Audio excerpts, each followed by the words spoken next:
You're listening to The Secrets of Doctor Who, where we discuss everything about the hit BBC series Doctor Who. And today we're discussing a retrospective look at the 13th Doctor. I'm Dom Bettinelli, and joining me today on the panel is Jimmy Akin. Hey, Jimmy. Howdy, Dom. And Father Cory Sticha. Hey, Father Cory. How's it going? Very well, thanks. Folks, be sure to get your very own Secrets of Doctor Who t-shirt, phone case, mug, stickers, and more by visiting sqpn.com/merch. And if you are watching our video, you can see I'm wearing the t-shirt from our Secrets of Star Trek that features us as characters in the Star Trek universe, and the Doctor Who shirt is similar, so you can check that out at sqpn.com/merch. And speaking of Secrets of Star Trek, you should definitely check that out as well at sqpn.com/trek or wherever fine podcasts are found. And finally, before we get started, I want to remind you to stick around to the very end. We have some excellent feedback from our previous episodes coming from listeners. So first, I want to talk about a little bit of news, Doctor Who related news. Wait a second. You were going. This may be something we've forgotten from last week, but you were going to ask me for a recap. Well, I was going to ask for a recap after we talk about the news. Okay. So, yeah. So I'll ask you. I'm going to get the recap from you, but there is a little bit of news, which is that new episodes of Doctor Who will start airing on Disney Plus starting next November 2023, with the 3 specials that are going to mark the 60th anniversary of Doctor Who, which is a change for American viewers because until now you've had to watch HBO Max in order to see new Doctor Who, which is not as widely available as, of course, Disney Plus. So that's a big change. I don't know that it means that we're going to get all the rest of New Who, but I'm pretty sure all Classic Who is staying on BritBox. I don't know what you guys think of that. Is that positive news that under the Disney banner? It means you're going to get more funding. Yeah. Well, and that's actually one concern, or in the article I saw stated that Disney will have some content control, some creative control, as well as just giving them money. Now, again, what does that look like? They might just say, hey, this might, here's a plot line that might work better with the American audience than with the British audience or something like that. I don't know. Yeah. But, and the question too is, will New Who come over? Because right now you can watch it in a couple of places, like HBO, like Amazon Prime, you can pay for it. Will it come over to Disney? I'd be surprised if Disney doesn't get all of New Who, just because I can't see them saying, oh yeah, we want everything after this point, but not before this point. Yeah. Because they brought over obviously all the Star Wars, Clone Wars started before Disney took over and things like that. So, and that's all on. Yeah, but they bought that. I mean, they bought all that as opposed to licensing and stuff. So it's slightly different, but I could see them wanting it. Yeah. That they wouldn't just say, well, we're just going to start with the Clone Wars as of Disney Plus coming out. They took all of it from before and brought it to Disney Plus. That was my point. Yeah. I could see that, and it's not like they can't afford it. So yeah. So I think it's a net positive in just making a wider audience for it and making it more available. Frankly, I'd be glad not to have to worry about HBO Max on that. Of course, the question is going to be, will it be available day of broadcast? That's another one. Broadcast on BBC America will then be available on Disney Plus in America. Kind of like it is for the BBC on iPlayer, on their streaming service. You can watch it after it broadcasts on the BBC in the UK, or if you've got a virtual private network, a VPN. I'm pretty sure it'll be same day. It may not be. It may be time zone adjusted, but it should be same day. Yeah, which is fine for us because the air time in the UK for most of us in the US is, well earlier, so that's fine. Well, even that's that evening after it's on BBC America. So. Yeah. I'm looking forward to that. I think it's a net positive. That kind of raised an interesting point. Some people were asking, will this make Doctor Who part of the Marvel Cinematic Universe or something similar, silly. But no, although I did find a quote where Russell T Davies, who, as we know, is taking over the show running again, at one point had said, in response to what Disney was doing in Marvel, is that Doctor Who should have its own cinematic universe of related shows, which it kind of did for a while with Sarah Jane Adventures and Torchwood, but he's a believer in that idea. So, and I think that's a positive, because what he was talking about was like not even being restricted to the so-called current Doctor, but you could like have a previous Doctor and companions miniseries and things like that, which would be great. Yeah, I know I would love to see more of Ruth Dr. Ruth. And that could be a very strong possibility of some of her adventures. That's right. That's right. I mean, kind of like what Big Finish does, but in a live action form. I mean, they've already kind of done this, but it's audio. So I love that idea. All right. So that's the news. There's also a new logo. Who cares? But it's a logo. So new old logo. The interesting thing about that was they had Ncuti Gatwa, the next Doctor, the 15th Doctor, introduce it in a video on YouTube. So it was kind of interesting to see him out there doing doctor-y stuff already. But other than that, it wasn't a big deal. So that's now the time when I turn to Jimmy and ask, can you give us a recap of what happened with the 13th Doctor? So Peter Capaldi blew up in his TARDIS and became Jodie Whittaker, and then she fell out of the TARDIS and met 3 companions, and stuff happened. The end. All right. That was worth waiting for. Yes, that's exactly it. So a little of the background. So just to kind of recap in my mind of the behind the scenes sort of stuff. So Jodie Whittaker was introduced as the 13th Doctor in summer of 2017. So that goes back quite a ways from where we're talking. That's 5 years from when we're recording. She got 3 seasons in 2018, 2020, 2021. The first season had 10 episodes in a New Year's special. The second season was 10 episodes in a New Year's special. And the third season was 6 episodes of a single story.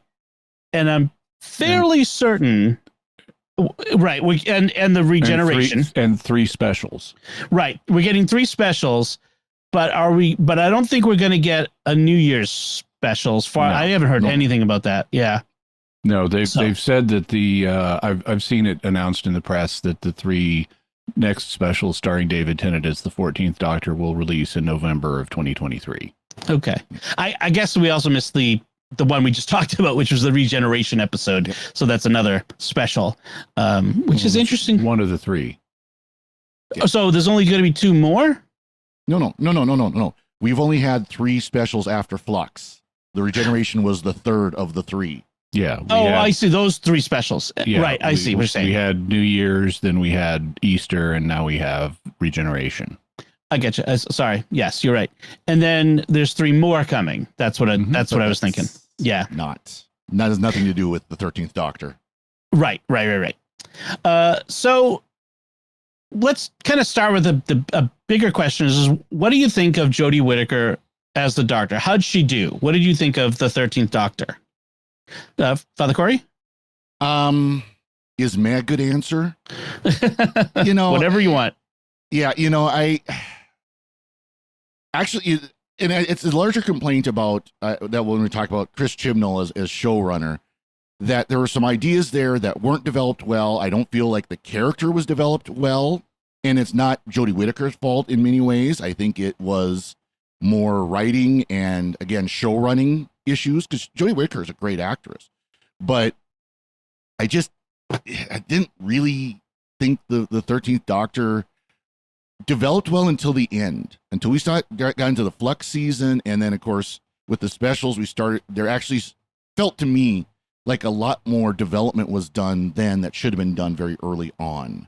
I grew to like the character more in the Flux season, and then again through the specials, because I really wasn't impressed with the first season, especially, and we'll talk about episodes that there's some pretty stinkers starting right from the beginning. So, not the strongest Doctor. Let's put it this way: of the new Who Doctor, she is definitely not the strongest. She's probably the weakest. Okay. So Jimmy. Yeah, I would have to say that Jodie Whittaker's Doctor is underwhelming. I'm not sold on the proposition that Jodie Whittaker is a great actress.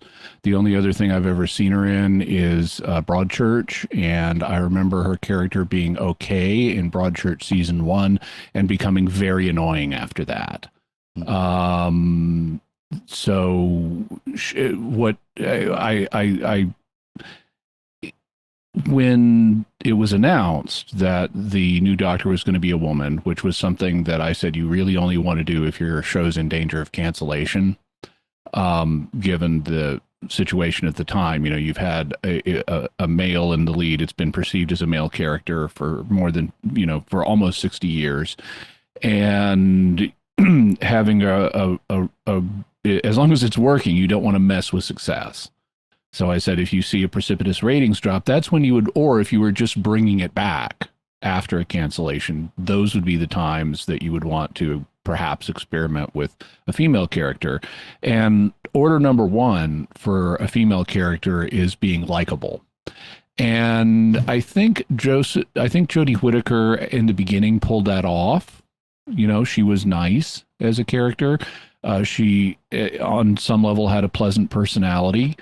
She didn't have the sharpness that I could imagine other actresses having in the role. I can imagine other actresses who would come across as sharp and intelligent and in command and dynamic personalities, kind of like the Fugitive Doctor.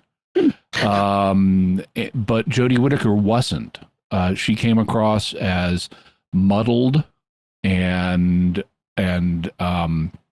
awkward, and she became progressively more annoying. I don't think she had any character development. I mean, I could be wrong about this, but I don't think she had character development across her 3 seasons. Now, I don't know that that's necessary for a Doctor. I don't know that Tom Baker had character development across his 7 seasons. So as long as the Doctor's entertaining, I don't know that I need an immortal being to develop for me. But certainly other Doctors have. Peter Capaldi's Doctor developed quite noticeably over his 3 seasons. But I don't think Jodie Whittaker did. One of her Doctor's characteristics was not explaining. They even hung a lantern on this in the show, with her companions pointing out she never explains stuff. She's secretive. She goes off and does stuff by herself, and then she refuses to explain even when it's important. And so mildly pleasant but secretive, won't be honest with you, is not my list. Those are not on my list of desiderata for a Doctor. Also, and I hate to say this, but frankly, I think her accent hurt her, because she used her, and this was, with permission of the showrunner and everything, but she was allowed to use her native accent, and it's harder to understand. At least to an American ear. It may be perfectly fine, perfectly intelligible to people in Britain, but there's just a little bit of extra cognitive strain for me in processing that accent. I mean, yes, I can understand her, but I have to think a little harder to do so. And that has the effect with such an indecisive, scatterbrained Doctor that it makes her come across as mushmouth. And that is one more little barrier in the way of my ability to like her. So Jodie Whittaker as a Doctor, is at the bottom of my Doctor preference list. She is probably above the 6 Doctor's TV appearances, but she is probably immediately above my 6th Doctor preference, only because she didn't try to kill her own companions, but not deliberately. So yeah, I just think this Doctor was a failure. I mean, she's not as offensive as she could be, but untrustworthy, secretive, mush-mouthed, scatterbrained, mildly pleasant person isn't a good Doctor combination to me. Right. Jimmy, when you said the first duty for a female Doctor is to be likable, is that because, would that be any Because female you're a character? groundbreaker. Because Right, you're okay. a groundbreaker. Just like Patrick Troughton, when he was the new Doctor, his job number one is be likable. Because you've just done something for the first time in the history of the show. You've just had a major shift in the lead, and the new lead has got to be likable, or the show is in very serious trouble. Kind of like with, like, say, Star Trek Voyager, you know, when Janeway, her first female captain, had to be likable. You had to look up to her. You had to really enjoy that character, or, you know, any other character where you've changed them dramatically. Although I know it's a new character, I guess that's different. But in Janeway's case, I mean, Kate Mulgrew is so much easier to watch than Jodie Whittaker. Yeah. Catherine Janeway is likable, but she's also smart and decisive and in charge and all kinds of things that make her much more enjoyable to watch than Jodie Whittaker's fumbling about for another hour. Right. You know, when you mentioned the secretiveness of her while trying to be, you know, bubbly or fun, it reminds me a little bit of the Seventh Doctor, Sylvester McCoy, but that was different. Like his secretiveness, it was to an end. They were building something that unfortunately we never got to see on TV, but they were building up to a point of his change, the nature of his relationship with Ace and all that sort of thing. It didn't seem there was a point to it with the 13th Doctor. Why was she so secretive? Yeah, well, with the Seventh Doctor and with the Doctor in general, I mean, he's always been a man of mystery, or now a woman of mystery, like with the Fugitive Doctor. But and I'm okay with having the Doctor be mysterious, but in this case, part of the Doctor being mysterious is he may be using it for his own purposes, in which case we get to see it paid off, at least in small ways. You know, he was tricking a villain or something, and then we get the reveal. Or he's just a mysterious person. There are things about his past that we don't know. But what they were doing with Jodie Whittaker was something different, because they were showing us what the secret was. They were showing us, you know, her going to Gallifrey and seeing it destroyed. And then so we know what the secret is, and she's refusing to share it with her companions. And that's just on an emotional level, you know, that's a lack of trust or a lack of openness or a lack of something that you would that a TV viewer would want to see.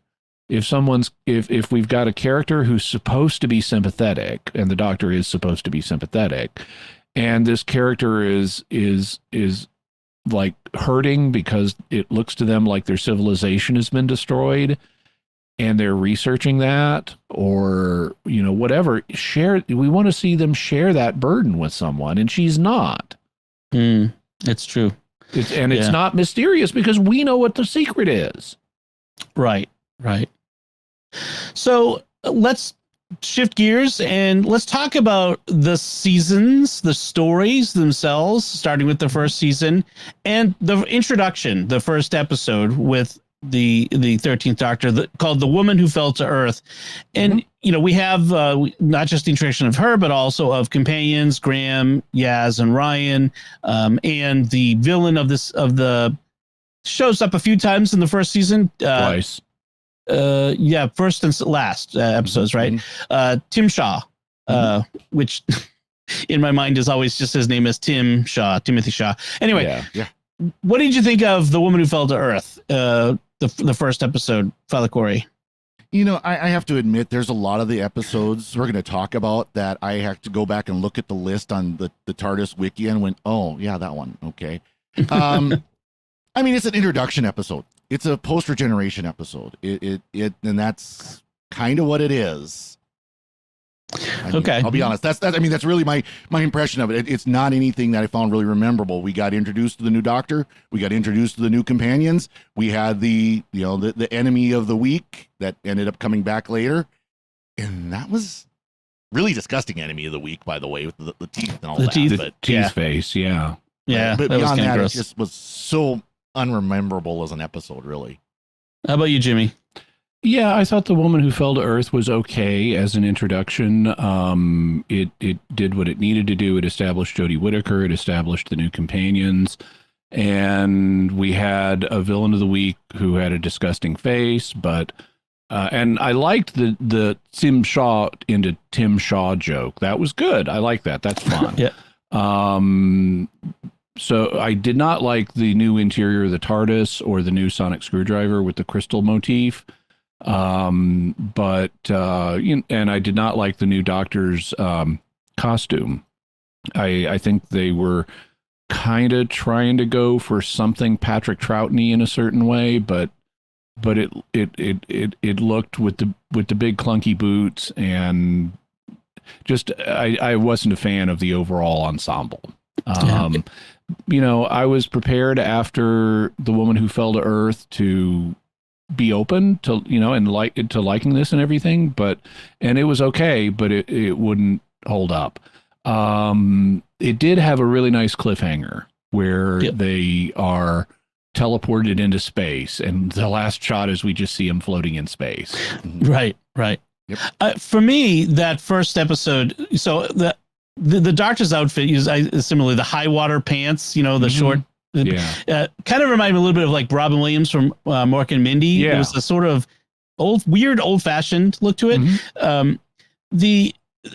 Speaking of unlikable, I hate to say it, but Ryan, I think we all agreed, but you can correct me if I'm wrong, but I think we all agreed, like Ryan came across as unlikable from the start. He was just grumpy, and Yaz was an unknown. I don't think there was much to get from her. So are we going to talk about the companions now or after we go through the seasons? Well, I just want to talk about like their introduction here, but we could talk about it now if you want. And then, because in contrast, Graham gets introduced as a very sympathetic character who is a widower, had lost Ryan's mom, and right off the bat, loses her in the episode. Right, that's what I mean. Yeah, and so very sympathetic right off the bat, and I think that was that interesting aspect of that first episode. Was I liked Graham? I wasn't a big fan of the other two, and so that was kind of an odd feeling. Right to begin at. So other than that, there was that opening scene on the train. Not much of it sticks in my mind other than that after that point. So let's move on and talk about the next episode. So we have a TARDIS separation story where in Ghost Monument, where they have to, basically it's a quest. They have to trek across this battlefield with automated defenses to recover the TARDIS. Thoughts on this one? Jimmy, why don't you start with this one?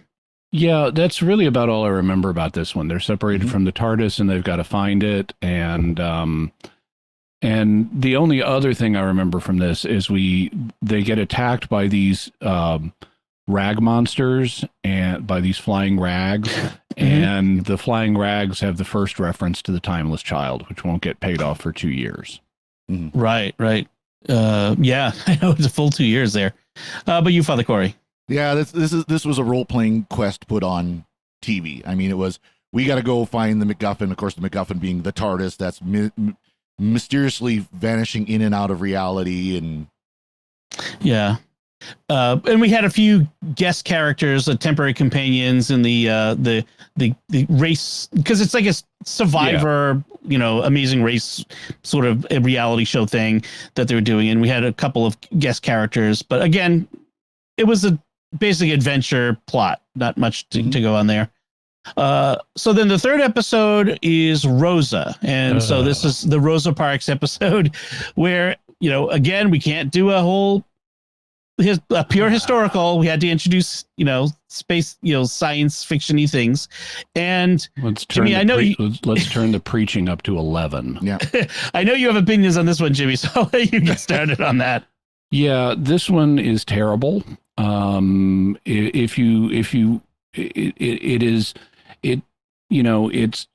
a message episode, and it's a message episode that doesn't try any subtlety at all. It is ham-fisted. It is self-righteous. It is it does not show any awareness of human complexity. It is cartoonish in the way it presents a very serious issue that deserves a much better treatment than this, because the real Rosa Parks, was a hero, and the deserved better than this. I mean, racism is a real issue. The historical issue of racism is a real issue.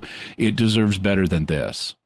Among the things that it deserves better than this is some awareness of the subtleties of human reality, that you have a mix of good and bad in people, and nobody is perfect and nobody is irredeemable. You have a genuine mix, and this episode completely failed to show that.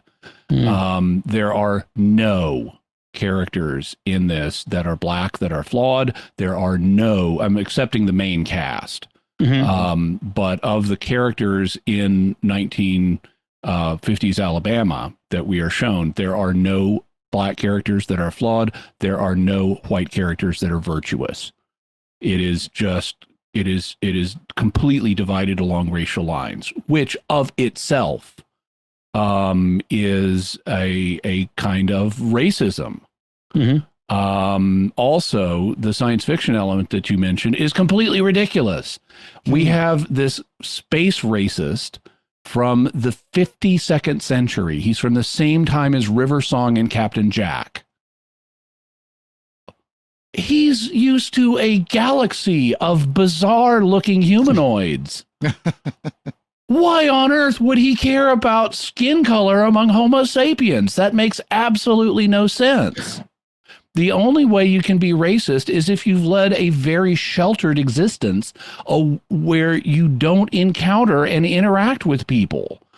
And he, from the 52nd century, has way more exposure and interaction to other kinds of sentient beings than we do. Why is he going to care? I mean, if anything, if tribal instincts are going to kick in at all, he's going to draw a line around humans and love all humans compared to aliens. He's not going to turn on some segment of humanity that by the 52nd century, presumably, has been living in terms of equality for 4,000 years, 5,000, 3,000 years at least, and care about, oh, you've got a little more melanin in your skin than me. What? How about you, Father Cory? It's all just there. This is like coloring book writing. Yeah. Father Cory? Jimmy put a lot more thought into this one than I think it deserved, but this is missed opportunity. Absolutely, I agree with Jimmy 100%. Yeah. This is absolute missed opportunity to tell a really good story about a a tragic part, a terrible part of the past of our country. Which, by the way, the UK has its own history with racism that's just as bad as the US's was. So I mean, let's be clear about that. That they can't sit there and play superiority complex on this either, but it was just a missed opportunity. It could have been a fantastic historical, and a pure historical would have been great to tell the story, with the Doctor and companions as observers. I kind of like the idea. I agree with that. If you're going to reintroduce pure historicals, this would have been a great one to do that with. Yeah. I mean, and the idea of Graham being the one that kicked everything off could have been a way to leap into that story again as a pure historical, but they didn't do it. They completely missed the mark. And yeah, they introduced, time space, Nazi instead, and it's just like, well, if he doesn't like people who are darker skin color, don't go to times and places that have people of darker skin color. You've got a time travel capability. Just don't go where people there you don't like. Done. That didn't make any sense. And to kind of bounce off your point, you have a British writer. Well, Chibnall co-wrote this, but you have a British showrunner approaching a very complex historical events in the U.S. and another society, another culture, in a very ham-fisted way. As an outsider, I think that was a mistake. I mean, it would be like an American TV show trying to comment on the Scottish-English divide in a 40-minute, episode where we are trying, it's oversimplification. Or the Troubles in Northern Ireland. Yep. You know, Yep, just imagine I was going to say trio, but it's really 4 people. 4 American characters showing up in the 1970s and 80s in Northern Ireland, and everybody else on the show is Irish. And are we and we're going to do a sensitive, nuanced treatment of the Troubles? Right. Yeah, it would. Yeah, kind of. It fails on almost every level, unfortunately. Speaking of failing. I'm sorry to preview this. Arachnids in the UK, which as an arachnophobe myself was among my least favorite of episodes, but it had other problems too. Father Cory, what do you think of Arachnids in the UK? What you mean, Chris Roth playing the Trump lookalike? Yeah.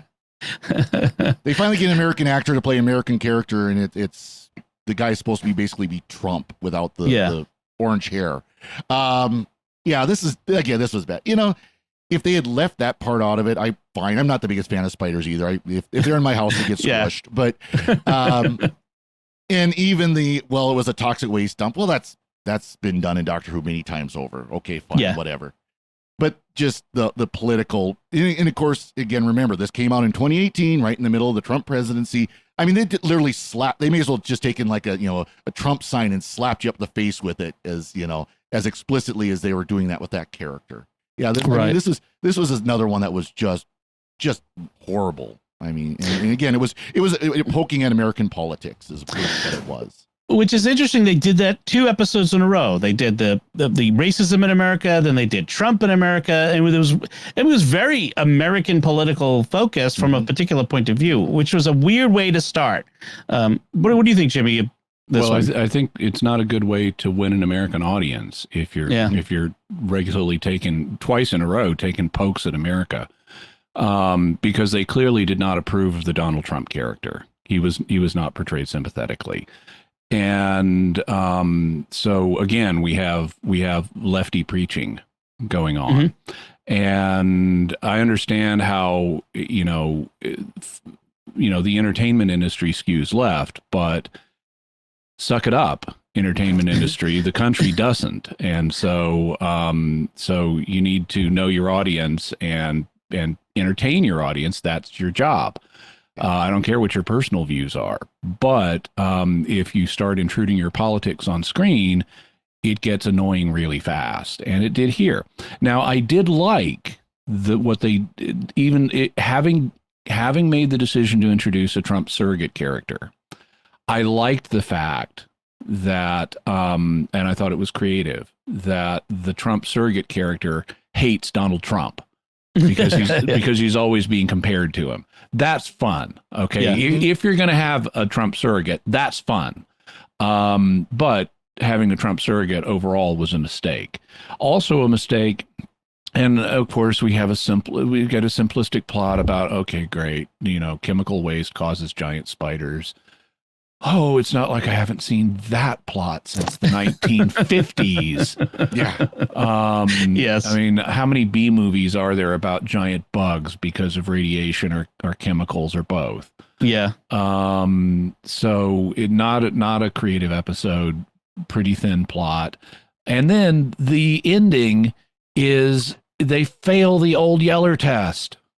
You've got a giant spider that is suffocating to death. And your Donald Trump surrogate has the integrity to say, we need to put this thing out of its misery. I'm going to shoot it with a gun. And the doctor is like, oh, no, orange man bad, guns bad. We have to let this thing suffocate to death instead. And it's like, no, you don't. Right. This is not an intelligent being. It is not capable of making its own choices. This is a giant 8-legged dog. If the dog is suffering, you put the dog out of its misery. This is not hard. This is Old Yeller, and you just failed the Old Yeller test. Yeah. If you want to see a good American episodes, Doctor Who, is for all the issues of the Lake Silencio plot line, the Doctor sitting on an old 50s era American car with a Stetson, and River Song using a 6-shooter. That's Americana. That's right. That's how you attract an American audience. Yeah. So the next episode was the Saranga conundrum, And I just want to say a few things for myself for this one. I loved Brett Goldstein in this. Brett is, for those who are fans of Ted Lasso, is in Ted Lasso, where he's fantastic. The foul-mouthed former football player, and he was good in this too. I really like that. But this introduces a new alien character, monster, quote unquote, the Pating, which is a nearly indestructible, baby-sized, almost the answer to Grogu, if you think about it, although this predates Grogu. But just sort of like the opposite of Grogu. But I kind of like this one. This was one of the first ones that I kind of said, that was pretty good, fun adventure in space sort of thing. But what do you guys think of this one? Jimmy, why don't you go first? Well, I'm okay with the Pating. It's silly, but okay, I can have a silly episode every so often. That's fine. The Pating was fine. The way they got rid of it by like feeding it antimatter and throwing it into space was good. It was okay. I wasn't a fan of other things they had going on, like the sudden, because we can't get away from modern woke politics. We have to introduce a pregnant man in this episode. Right. I remember that now. Yeah. Yep. How about you, Father Cory? Yeah, I think I blanked out that whole part about the pregnant man. The Pating was funny. Of course, again, it's one of these creatures of you can't touch it. It eats everything. And I mean, it eats more than its weight 5 times over in the episode, if not 10 times over. And, it's just like, and you can't kill it. So they have to basically beam it. If I remember right, they ejected out an airlock is what they ended up doing. Yeah. To get it off the ship. It was just kind of like, it was okay. It was fun. Like I said, it was goofy fun. The thing was kind of cute, even if it was, it evil was cute. Incarnate. Right. I think it's just hungry incarnate. A hungry infant is hungry incarnate. Yeah. Been there. So that was the Saranga Conundrum. Then there was Demons of the Punjab, which was another historical story based on, this was the 1947 partition of India and Pakistan, and written by a native of Southeast Asia, Southwest Asia, and it was actually played up a lot because of the dealing with this particular issue. Doctor Who had never really gone there with this. But again, it took a historical event and introduced a sci-fi element to it in order to, I don't know, to do something. And it dealt with Yaz's family background. Yeah. What did you guys think of this episode? Father Cory, why don't you go first on this one? This is another missed opportunity. I thought it was actually a decent episode outside of the completely unnecessary sci-fi element. I mean, it just, I think we all kind of agreed at the time that it was just kind of tacked in, if I recall correctly. I know I definitely felt that as I was thinking about this again. It's just like, it was just tacked on there to make it a sci-fi episode instead of just a pure historical. And it's a topic that I don't think a lot of us in the West, Western Europe, and North America really know a lot about. If you're outside of the UK, and even maybe those in the UK don't know a lot about how Pakistan was created outside of from India when India gained its independence, and things like that. So, yeah, it's just another little bit missed opportunity. It was a much better episode than Rosa, that's for sure, in my opinion. Jimmy? It was better than Rosa. It was in part because it didn't make the central mistake of Rosa. The whole premise of Demons of the Punjab is you've got good people on both sides. And we see that. You have good Muslims and good Hindus in this episode. They're being torn apart by tragic forces, but and you have bad people on both sides. And we are being given a complex portrait of a society in transition. That's what Rosa should have been and wasn't. Yes. To actually comment on the partition story, a show that did a really good job of dealing with the partition was the Marvel series Ms. Marvel, which I thought handled it fairly well. It was interesting, and it was I was pleased with that one. And I agree, it would have been better if you'd just done it again as a pure historical, not just as someone who likes pure historicals, but that the alien bit felt tacked on and the rest of it felt nuanced. Yeah. Also, if you're dealing with a serious historical issue, to suddenly thrust aliens into it can be kind of disrespectful. I think so. I agree.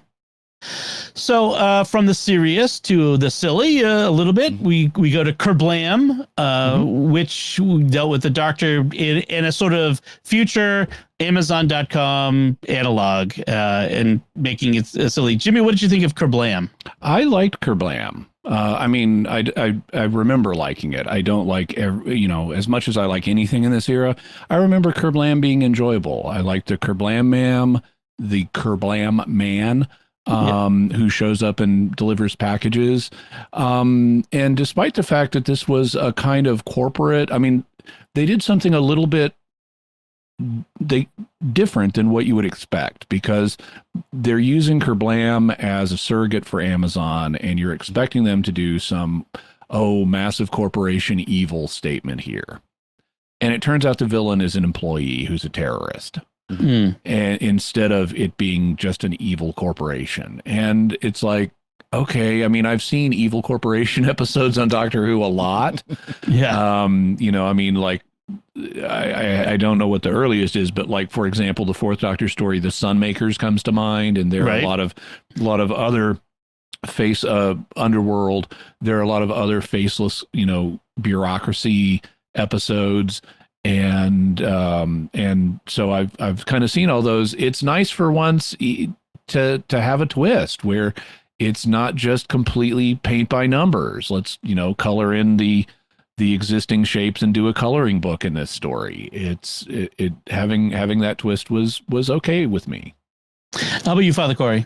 Yeah, I agree with Jimmy. I would argue this was probably the best episode of the first season. If you look at all of them together. Just because it wasn't like Jimmy said, the stereotypical corporation bad, even if it was being painted as a Doctor versus Amazon type of thing. But it was fun. It was, I thought, fairly well done. Again, for first season of the 13th Doctor episode. Yeah, I mean, that being said, does it compare to others that we've seen later? No, not really. But for the first season, which was arguably extremely weak, this was probably the best. Okay. Then we went to The Witchfinders, which deals with witch hunting and King James I in the 17th century. Father Cory, what did you think of The Witchfinders? I try not to. This was just, this was anti-religious. I mean, this was, King James, of course, what everybody knows the King James first for is the King James Bible. He's the one who authorized it, et cetera, and all that. But it was just bad. It was just bad. I'm just not even go any further than that. I didn't put any thought into this one other than just it's bad. How about you, Jimmy? Yeah, this is another preaching episode, because it's Doctor Who's take on the witch trials, and it's not even doing it the right way. This is just, let's make fun of King James I. And I am not a fan of King James I at all, but this is just cheap. Let's mock King James I and let's make him look stupid, and everybody connected with witches in opposition to witches look stupid. And then we don't even get real witches. We don't have real witches to be sympathetic with. We've got tree people. I am Groot. Just really bad. This one flopped on pretty much every level, I think. I just wish something would take me away. Well, let's do that for you then, because It Takes You Away is the next episode, which took us all the way to Norway, Scandinavia, Norway. Jimmy, what do you think of It Takes You Away? I liked it. I get, kind of Norwegian horror mystery things, and that's essentially what this was. I don't know, I'm open to Kerblam being the best of this season, but I'm also open to It Takes You Away being the best. At least on a lot of levels. We have this scared girl who's hiding alone. She happens to be blind. Her father has left her alone, and it turns out her dad is passing back and forth between another dimension universe thing. And in part it's tied up with grief for his wife. And Graham also being a recent widower who is traveling with the Doctor, as he pointed out, to help him avoid grieving and just sitting home alone and grieving. And as a widower, I know what that's like. We get a reappearance of Graham, or of Grace, his wife, in the form of an illusion who is tempting for him to stay, and be with the illusion. I get all of that. I don't think it's a perfect episode. In particular, I don't think the talking frog is perfect. I was going to say that. but a lot of the episode is pretty good. Okay. Yeah. Father Cory? I agree. This was a pretty good one. The frog was kind of the weak point of it, but that was mind bending. Other than that, no, this was good. I liked Kablam a little bit more because Kablam was a little bit more fun, and I'm not as big a fan of the kind of the horror elements so much personally, But I mean, it really wasn't horror; it was more just creepy, what's going on, But it was a good it was a very good episode. I agree with that. Scandinavian Gothic is a thing, and I kind of liked him getting out of the normal places, going to Norway, seeing some different backgrounds. The frog kind of dips it below Kablam for me because that was so bizarre. I remember at the time going, what? Like doing the David Tennant, what? So yeah, I agree on that one. It was a pretty good. So, and that brings us to the end of the season with the Battle of Ranskor Av Kolos and the return of Simja. So what did you think of that one, Father Cory? I really don't remember this very much at all. Yeah. I mean, I'm literally looking at the TARDIS Wiki going, I don't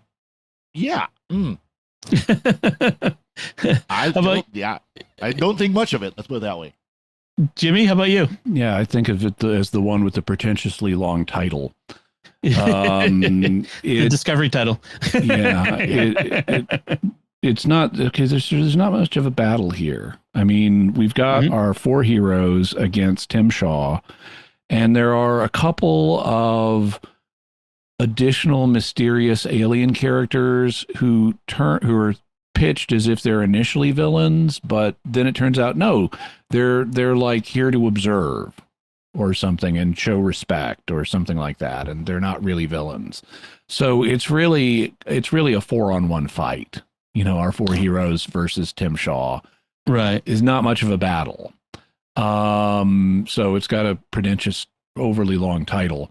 The main thing I remember about it, other than that they beat Tim Shaw, is that Graham starts to go rogue because Tim Shaw was the one that caused Grace's death, and Graham starts thinking, I'm going to kill Tim Shaw. I'm going to get revenge. He killed Grace. I'm going to kill him. And the Doctor gets very firm with him and says, if you do, you will never travel with me again. And he ends up not killing Tim Shaw. But that's really all I remember about it. It's very forgettable. There's a quote from Chris Chibnall when he was talking about this season. He wrote, he said in Doctor Who magazine, particularly in that first series, I spent a lot of time helping other authors, other writers. We had some problems toward the end and had to go back and do some big rewrites, which meant that the version of episode 10, The Battle of Ranskor of Kolos, that we filmed was a first draft, but I just didn't have time to do a second draft. It didn't feel enough like a season finale, and that was entirely down to time. And he's right. It feels like a first draft. It's forgettable. I mean, in that sense, it feels like a filler episode, something in the middle that, we've got one slot we got to fill in. Let's put this here.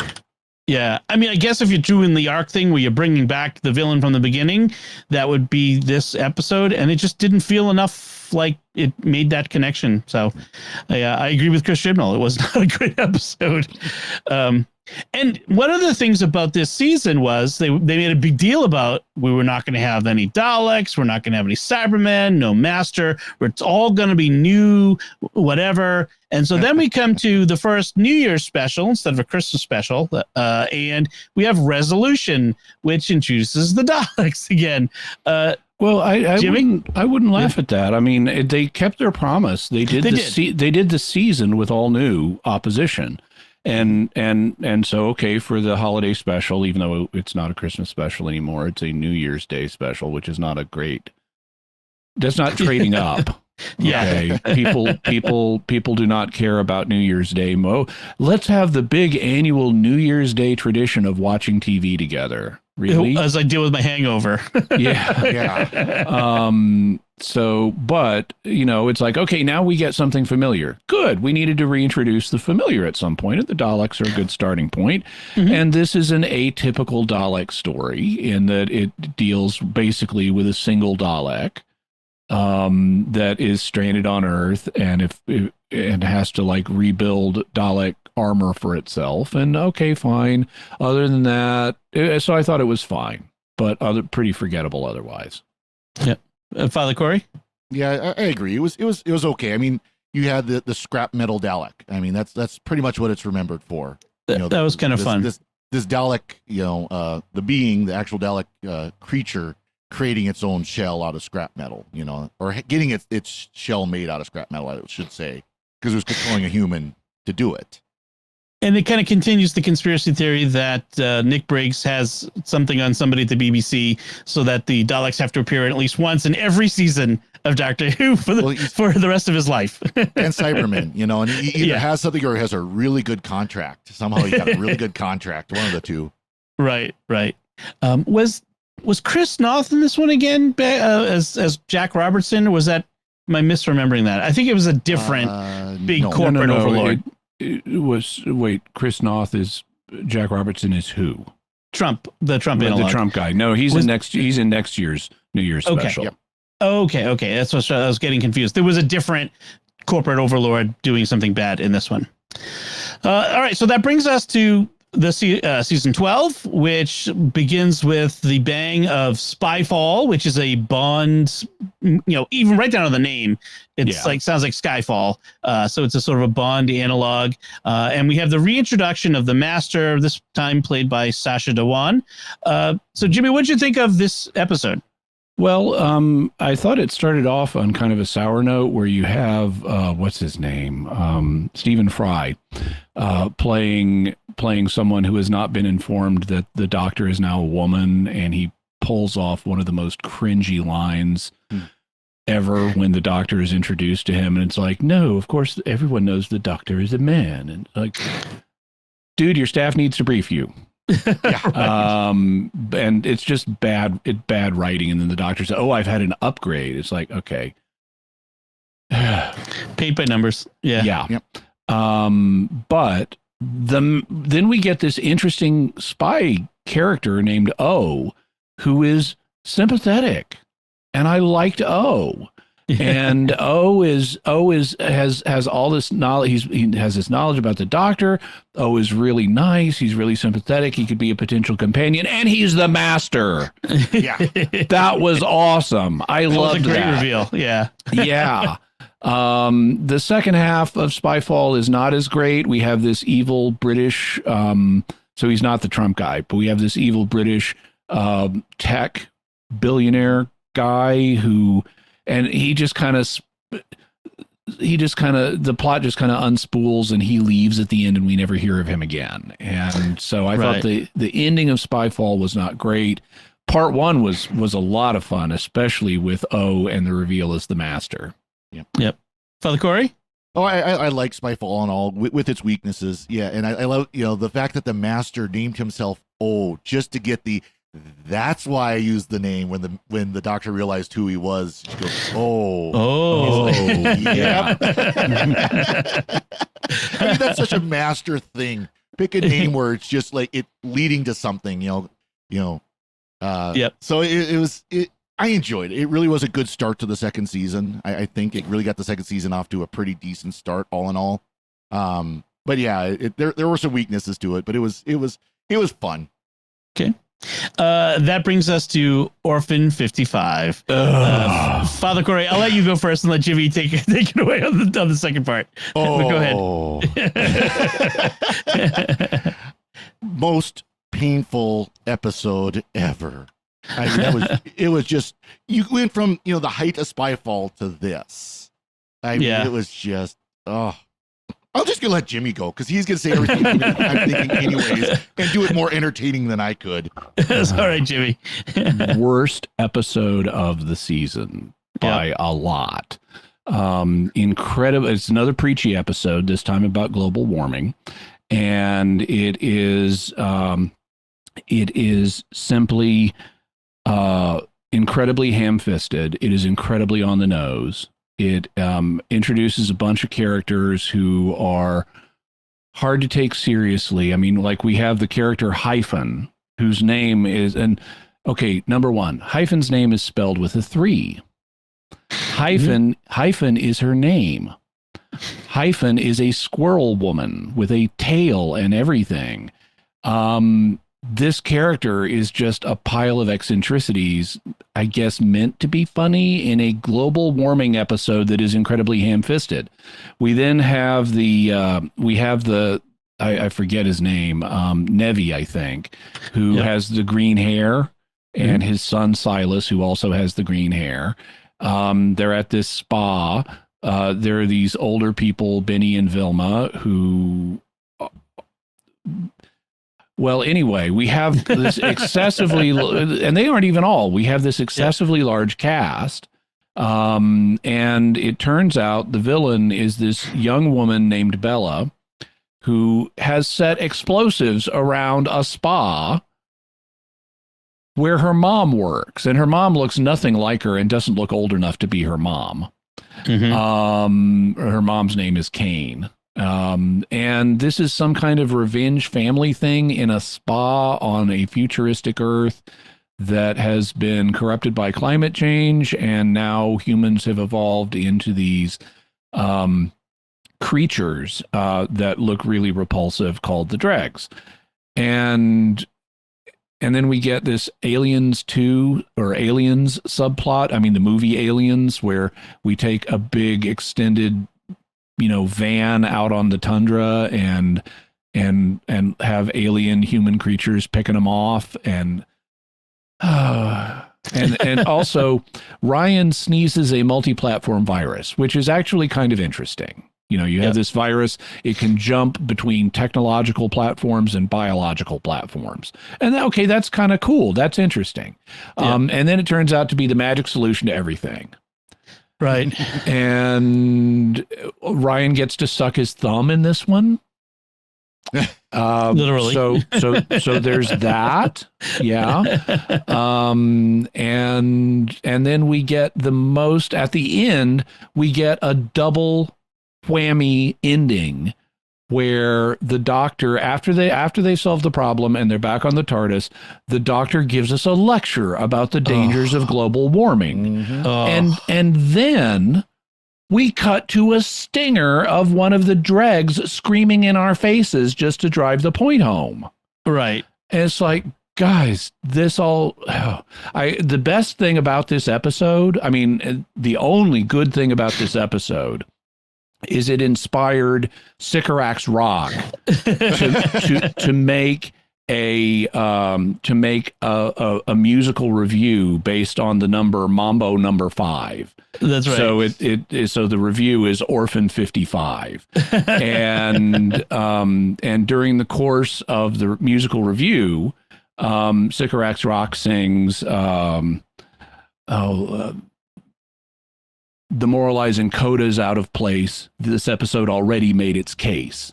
Yes. Siege base woke case. Picture this with McCoy and Ace, harking back to the Curse of Fenric, which is a base under siege with creepy future humanoids from a world gone bad.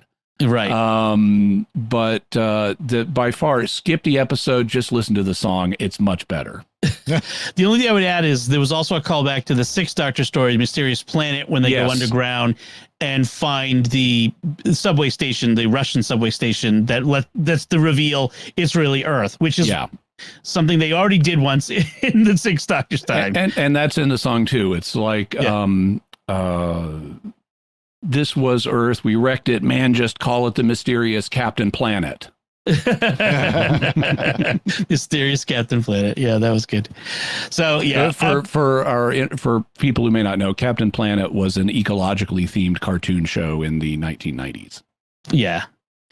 So that I would agree. We're probably worst of the 13th Doctor stories. I mean, there's some competition, but that's up there. The next one is Nikola Tesla's Night of Terror. Jimmy, what'd you think of this one? Well, I liked it a lot better. I liked that we got to see Nikola Tesla. I like one of the things they do with him in this is portray him as a kind of counterpoint to the Doctor. They're both very similar in terms of some of their, and I won't remember them all, but I remember them playing up the similarities between Nikola Tesla and the Doctor. As you know, they're both kind of these eccentric inventor science people who are alone and have companions and stuff like that. We also got to see part of Nikola Tesla's conflict with Thomas Edison, which was a real thing. The science fiction element in this, and I liked how by the end they've got Edison and Tesla working on the same side. You know, which is good, despite the fact they had serious interpersonal conflict in real life. I forget how much they brought this out in the episode, but in real life, Tesla worked for Edison for a while, and they had a really contentious boss-employee relationship. And then after Tesla was no longer working with him, Tesla, who invented AC power, alternating current power, whereas Edison was invested in direct current or DC power, and they had what were called the current wars over which kind of current should America electrify with. And among other things, like Edison shocked an elephant to death to show the dangers of alternating current. But alternating current worked better. And so Tesla ended up winning the current wars. Then in this, we have the sci-fi element, which is a kind of scorpion, spider person, queen kind of thing. Kind of like the Rachnos spider queen, but it's a scorpion instead. And okay, that's there. How about you, Father Cory? Yeah, and another historical that just had some science fiction-y element, although this was a little less tacked on, and because they became the main antagonist. The science fiction part became the main antagonist. I like the actor, Czech actor who played Tesla. He did a great job with the role. I think, very similar appearance to the historical Tesla if you look at pictures. So I think he did a great job in the role. I think it was another one of those that was kind of fun. It was kind of, a run around and, Tesla kind of geeky and all that kind of stuff, and I enjoyed it. It was a fun one. Yeah, Tesla's such a mysterious figure in history, just in general. I almost feel like they could have done more with those mysterious aspects. Oh yeah, I mean Tesla thought he was talking to people on the planet Mars with a radio. Yeah. It was the Scorpion Rachnos. And then just like all the claims of things that Tesla invented and, that we've lost and that sort of stuff. I kind of felt like we could have done more with that sort of thing, but we will be doing a mysterious world on Tesla in the future. Yes, I'm looking forward to that. So let's now move to the Fugitive Doctor and the Fugitive of the Jadoon, the return of the Jadoon. Father Cory, the Fugitive of the Jadoon? Well, I mean, let's say that this much better treatment of the Jadoon than they got originally. They actually were a threat, unlike before where they were just ridiculous with everything ending in O, everything where they said ending in O. Yeah. Yep. And of course, which is dumb because their species name doesn't even do that. Yeah, exactly. They ought to be the Jodo or something. Yeah, exactly. And of course, Dr. Ruth. I mean, what more needs to be said there? I mean, introduced, frankly, the better of the two doctors for the 13th Doctor run. And did it in a well done way where it wasn't like, oh, by the way, this is another doctor. How is this person here? She had, the chameleon arch, didn't remember she was the Doctor. Yep. Buried the TARDIS. And then, of course, you have that scene where Jodie Whittaker's Doctor's digging out the TARDIS. that sees the police box and everything. Just well done. Yeah. Jimmy? Yeah, so I really enjoyed this. This is and they kept it secret what the reveal was going to be. So this was genuinely surprising as the episode developed, and you start picking up hints that Ruth Clayton is the doctor, and then they confirm it. And she is in, and then we get a little mini adventure with the fugitive doctor as the protagonist, with her Time Lord enemy Gat, and the 13th Doctor is kind of a tag-along character, and the fugitive doctor is so much more compelling. Yes. Why didn't you hire this actress to be the 13th Doctor? Right. You know, and skip all the preaching and stuff. Just give me her straightforward adventure. You gave us a little mini adventure with her that was straightforward. She wasn't constantly preaching. It was tied up in a dramatic situation. They killed her companion, and I mean the Time Lords did. Or the Judoon with the Time Lords did. It's like I would so much more rather watch this character. It goes to prove that criticisms of Jodie Whittaker as the 13th Doctor wasn't misogynistic. This would have been a great female Doctor. Yeah. You know? So I mentioned we were talking earlier about Russell T Davies hinting at wanting like a Hooniverse, extended universe of shows. A Ruth Doctor miniseries would be fantastic. That would be so worth watching. Because it's such a compelling. And every time she's been brought back in later seasons, it's been compelling. It's been interesting. We've wanted to see more of her. At least I've wanted to see more of her. I would love for Russell T Davies to do a Fugitive Doctor, series. I'd love to see it set back in the dark times, when she's apparently from, although she's still running around in the present. So you could do a present based series with her. I mean, I've already I've pre-ordered the sets that Big Finish is doing for the Fugitive Doctor. I can't wait for them to come out. They're apparently going to be set in the present times rather than the dark times. But I can't wait for those to come out. I would love to see Russell T Davies do that, and we would have a successful, enjoyable female Doctor show. For my part, I was pleased with how well they hid who she really was for so long in this episode. I often can sniff these things out. I didn't, and I was really happy with that.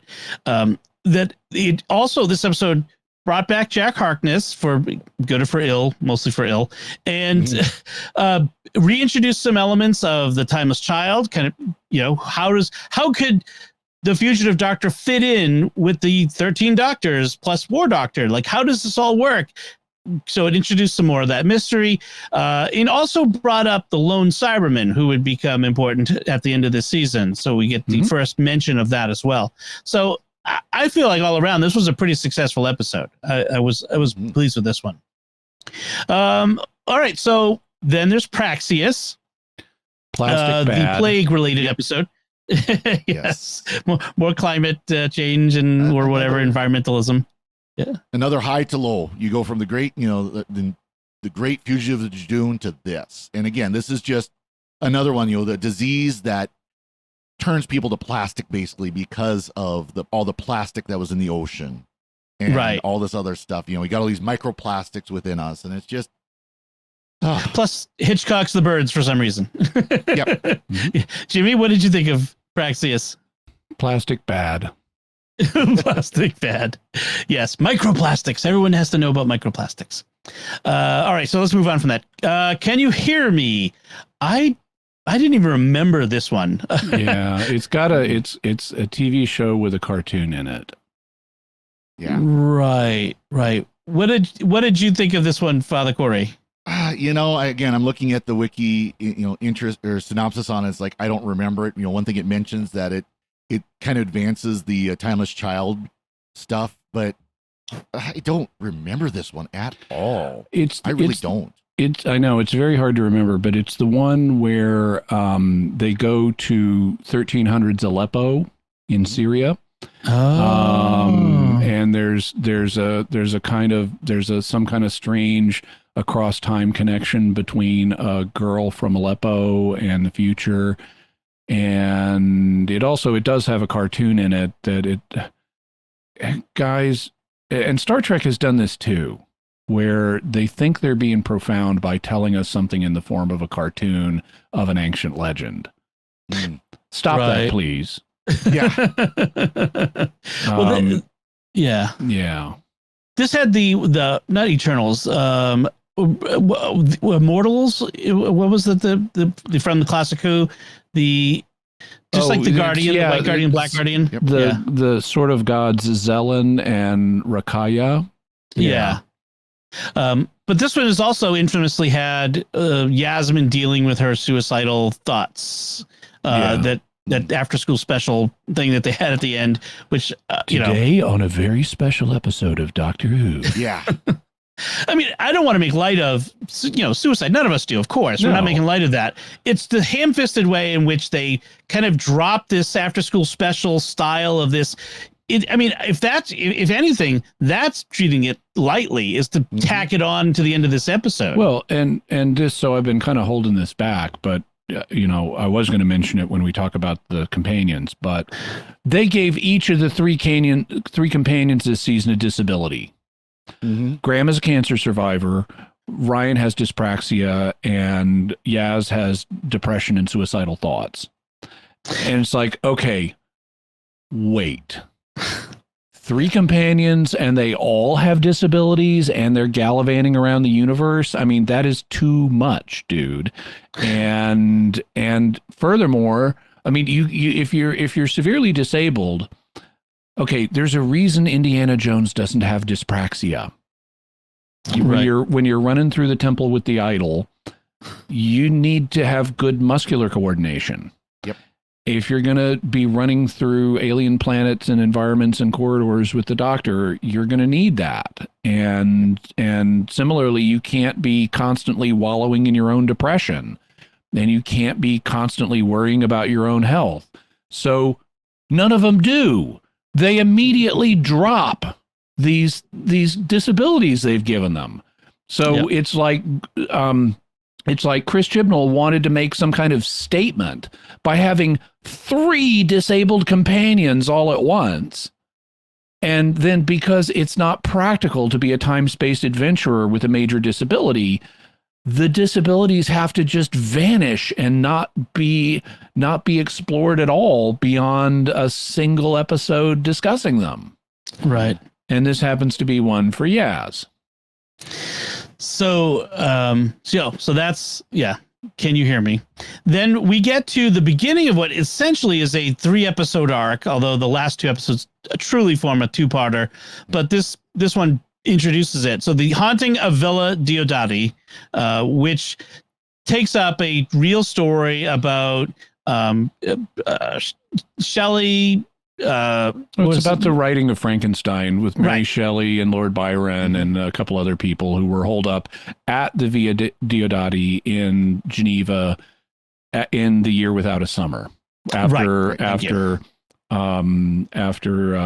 the volcano exploded and caused a temporary and caused a temporary global extended winter. Okay, thank you for helping me with that. So what happens is instead of Frankenstein's monster, or at least what we were to believe is Frankenstein's monster, is inspired by the lone Cyberman who gets introduced in this episode. What did you think of this one, Jimmy? I remember enjoying it. It's certainly a lot better than the ones that surrounded it.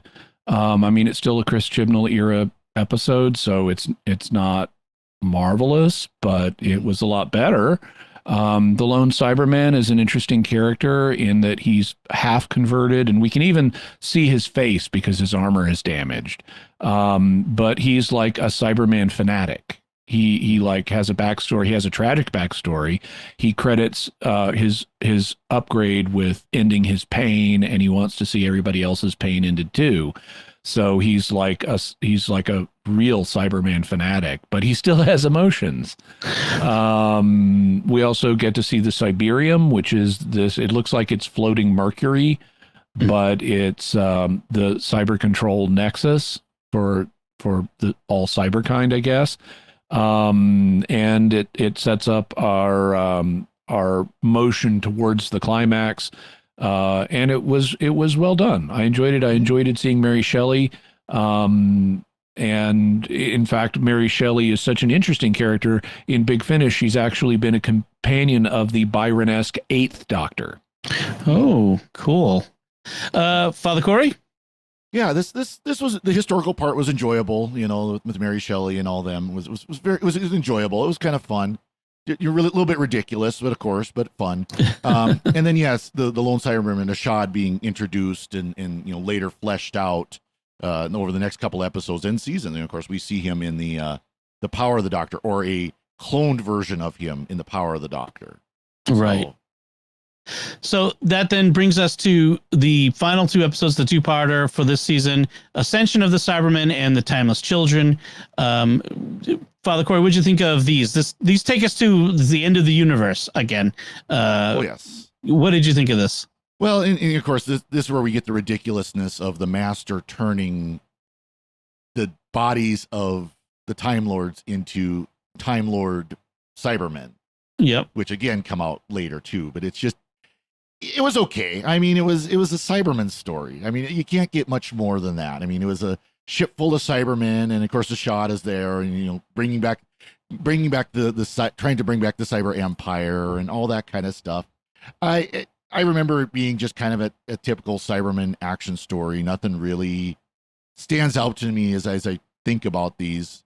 Of course, until you get to Gallifrey with the Timeless Child reveal, how the Master reveals the Doctor that, yes, you are the Timeless Child. All these flashbacks you've been having are of what really happened to you and things like that. So, yeah. Jimmy, how about you? What'd you think of these? So the first one, Ascension of the Cybermen, I remember them having an ineffective fight with the Cybermen where the Doctor has finally because of her stupid anti-gun thing, she is requiring her companions to use kind of toned down alternative weapon systems that all immediately fail.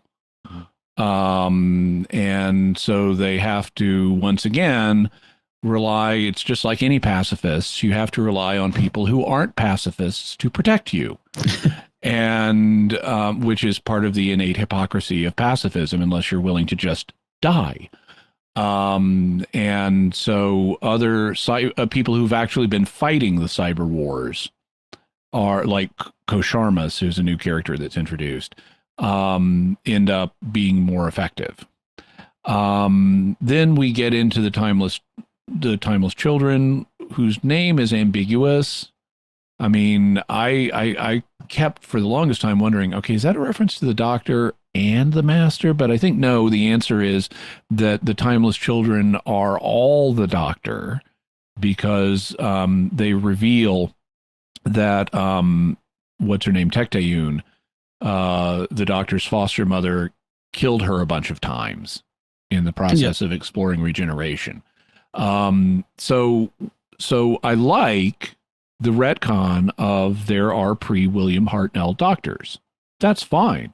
They established that back in Tom Baker's era with the Morbius Doctors. I'm glad they are no longer in denial about that. And frankly, that was the better position to be in, because it allows you to have more mystery about the Doctor, because there are whole big parts of the Doctor's life we've never seen, and those can be, you can drop little hints about those without fundamentally taking away the mystery of the Doctor. You also don't have to worry about the stupid artificial regeneration limit that they established also later in Tom Baker's reign. So I like it in principle. I don't like Tectayun, because Tectayun is Tectayun invents spaceflight and goes on this interstellar adventure where she finds the primitive original child that will become the Doctor, the primitive root of the Doctor, and brings her back to Gallifrey and then sees her die and regenerate, and then decides to start killing her and experimenting on her to acquire the process of regeneration. And she's such an amazing scientist that she invented not just space flight, but interstellar space flight. Mm-hmm. And she's a medical genius and a a medical criminal and all this. And one person did all this because girl power? Really? Here on Earth, interplanetary space flight requires big teams of people. In any event, so I'm not a huge fan of Tecteun. Also, I don't think they played this right. I don't think Chris Chibnall, and this has been confirmed in some things he said later, he didn't really have too much of a plan for what to do with the Timeless Child storyline, which is a mistake, because once you've created that, you want to explore it. He also is, I think, failed to exploit potential that is there. Jodie Whittaker is mad after the revelation of the Timeless Children because of what it says about her identity. And she's frankly over-concerned. I mean, the Master she's like, I know who I am. I know my life. It's like, and the Master correctly says, yeah, all that happened. But there was a time before. Mm-hmm. And you don't need to be freaking out about that. I mean, yeah, it's kind of unsettling, but you know what's even more unsettling? Your foster mother tortured and killed you repeatedly. Yeah. Okay, that's a little more dramatic. You suffered severe, fatal child abuse repeatedly. And, okay, so that's something you kind of might want to explore. Right. But we don't. We eventually get a really quick wrap up with Tecteun in the next season. I'm also not wild about the so-called Cybermasters. And frankly, I'm not wild about the Master having killed everyone on Gallifrey. I think that was a mistake. Because effectively when we got New Who in 2005, Russell T Davies had killed everybody on Gallifrey. Mm-hmm. And the Doctor was the last of the Time Lords, and then later we get the Master, and then we get Gallifrey kind of back, and we've been building towards a return to the status quo ante, where Gallifrey, and we never fully got there to where Gallifrey is, it's one of the planets, it's out in the universe, it's where the Doctor is from, and we occasionally go there, and we never really got back to that. And then we're almost there. I mean, the 12th Doctor did at least visit Gallifrey once, even though it was like at the end of the universe. And then wham, everyone's dead again. It's like off screen. We didn't even have a Time War. We're just told he killed everyone in some unspecified manner. I think that was a mistake. Yeah, I also with they introduced the Division as well, which is a sort of Section 31-esque thing. Which again, they already have one for Gallifrey. It's called the Celestial Intelligence Agency, or the CIA.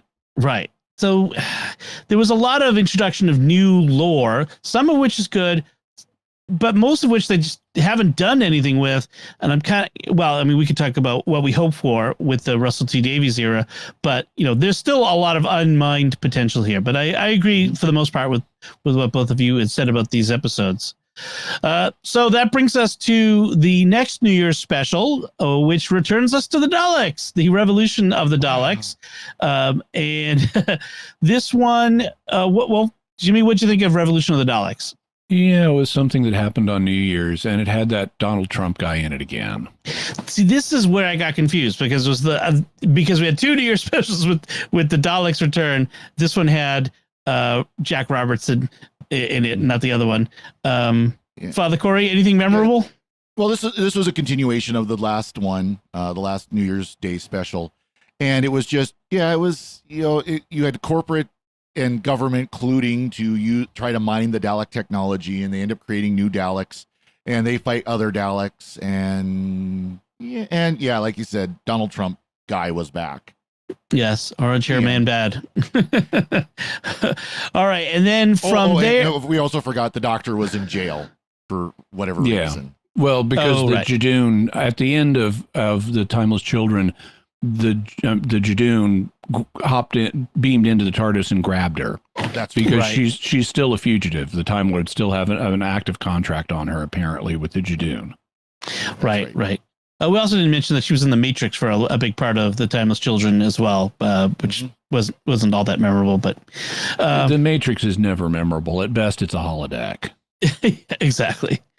All right, and that brings us to The Flux, which was the final series anyway for the 13th Doctor, season 13. It's a 6-episode single story. So they just divided it into 6 parts. Jimmy, what'd you think of The Flux? It was a big step up. For they dropped all the preaching and gave us straight ahead storytelling. That was good. Of course, Chris Chibnall's doing his usual thing. I mean, like Dan's girlfriend. Dan is the new companion for the Flux now that Graham and Ryan have left. Dan has a girlfriend who is missing a hand, because we got to get our disabled person in there again. I mean, it's like, I don't have any problem with disabled people being in the show, but let's have some statistical realism. You know, it should be in proportion to society. In any event, so it starts out with the Halloween apocalypse. We get the introduction of Carvanista, who is a great character. I love Carvanista is awesome. He's the dog character. And later we're going to find out he was a companion of the Doctor in the Dr. Ruth era. Yep. And so that's cool.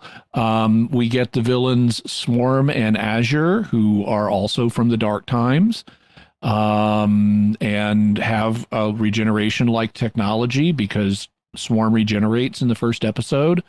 They have a plan to destroy the universe, and the Flux is doing that. You know, large chunks of it are being destroyed. I like that Carvanista's race, the Lupari, are species bonded to Earth. So dogs are man's best friend. They're here to save us, you know? And we get the Weeping Angels. We get Professor Jericho, and I forget the name of his research subject. Claire, is it? Claire. And it's a big story. There are some ups and downs in the course of the story. I'm not a huge fan of like the Sontaran stuff, although they are at least better and are portrayed as a threat and treated more seriously than they have been recently. We also have some other characters like Vinder and his wife who seem to be thrown in for no reason. I mean, ultimately, that doesn't go anywhere. We had theories. we had theories, but it appears that Chris Chibnall likes coming up with stuff he has no real plans to pay off. Repeatedly. We also had I'm trying to think what else we had. There's a lot of stuff in this. Well, we had the Weeping Angels, and they were played kind of nicely. So overall, I enjoyed the Flux. I think that it was mispaced a bit. It was certainly fast, and I would prefer that to slow, and I would prefer fast pacing to preaching at us. So overall, I thought the Flux was a big step up. How about you, Father Cory? Oh yeah, I think this was really the highlight of the Chibnall era, at least as far as seasons were concerned. This was the best of the 3 actual seasons. It did, in some ways, I remember saying when we were discussing these episodes that this kind of felt more like Classic Who, only insofar as it's a serial, a season of serial instead of individual episodes with an overarching plot or overarching storyline that is filled out as New Who had been doing. It was, there was a lot that was enjoyable about it. A few missteps as everything else is. Of course, you've got the entire universe is going to be destroyed unless. But for doing that's different from doing a episode of, the entire universe can be destroyed versus an entire season based on that. We've just started talking about the Fourth Doctor's Key to Time series, which was a similar, the universe needs to be reset kind of thing, a little bit different. And it was, a MacGuffin hunt is really what that season was. Yeah. But, again, you've got this, it's a serial of season instead of an overarching storyline that connects all the episodes. So I really liked that. I did like, the way they brought in the different enemies of the Doctor, again, the angels, even that scene of the Doctor being frozen as an angel was really creepy. We're all kind of, at least I was like, okay, that's a new one. The Doctor just became an angel, right. And things like that. That they did a really good job of, and each episode just built into the final conflict, the final event. Tecteun, of course, comes in and gets dealt with. And I was just going to mention we have the brief reappearance of Tecteun that's kind of wasted.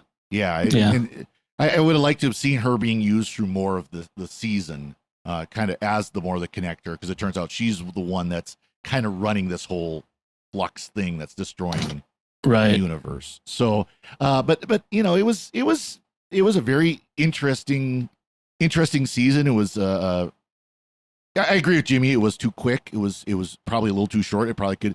And I seem to recall, discussion about, should there have been maybe 2 more episodes? And if they had 2 more episodes, could they have fleshed this out more? I remember discussing that several times. Yeah, I think that, I remember reading or hearing that like the Sea Devils special was originally meant to be part of Flux. Mm-hmm. And I wouldn't be in favor of expanding Flux just to include something like that. Right. I would say I would be in favor of expanding Flux if you would explore and pay off some of the stuff you've already left on the table, not just cramming more new stuff into it. Yeah. Mm-hmm. Yeah, I agree. I agree on the high points with you guys as well. I like the introduction of Dan as a companion. I think he worked out pretty well. I missed Graham, who I still was my favorite from this 13th Doctor, but Dan worked out. They did introduce the unfortunate Yaz Doctor thing, which I did not like that. Which is ridiculous because that started out as a fan thing. Mm-hmm. There was nothing in the beginning of the Chris Chibnall era of Doctor Who to suggest a romantic relationship between the Doctor and Yaz, whereas there had been with companions like Rose Tyler and Clara, and although it was not reciprocated, Amy Pond at first. But we went through multiple years and a couple of seasons of there's no on-screen basis for this. You just had, fan imaginations going crazy on Twitter.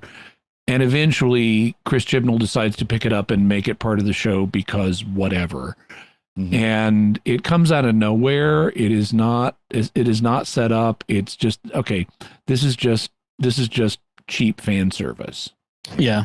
Well, and it's not going to go anywhere. Right. So it's just worthless. It's just an annoying distraction. Well, so of course, if you follow nobody's going to be happy with it. Yeah. If you follow fandom long enough, you'll find relationshiping or shipping and everything. I'm sure if you dig deep enough, there's probably shipping between different incarnations of the Doctor out there. It's everywhere. And so this is no different than 50 Shades of Grey coming out of Twilight. Right. Sure. So that brings us to the specials, the 2022 specials. No. We got the New Year's Day special. Well, that's what I mean. It includes it. The 2022 specials. Okay. New Year's Day is technically 2022. So it's New Year's Day, another Dalek episode, Eve of the Daleks. Jimmy? Yeah.